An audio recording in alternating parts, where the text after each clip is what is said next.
initialize a variable counter to 0. These variables, we keep track of our progress in the loop. Counters 0. Next, we start a while loop. The loop will be continued to execute as long as the condition counter greater than 5 is true. While counters greater than 5, print counters plus equal 1. Inside the loop, we first print the current value of counters. Then, we increment counter by 1 using counter plus equal 1. This is shorthand for counters, equal counters plus 1.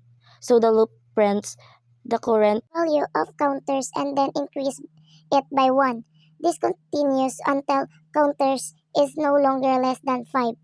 The loop starts with counter at 0. The first time through it prints 0 and increment counters to 1. This continues until counter reaches 5. At that point, the condition counters greater than 5 is no longer true. So the loop stops. The output of this script will be visual, shows the output plain text 0, 1, 2, 3, 4.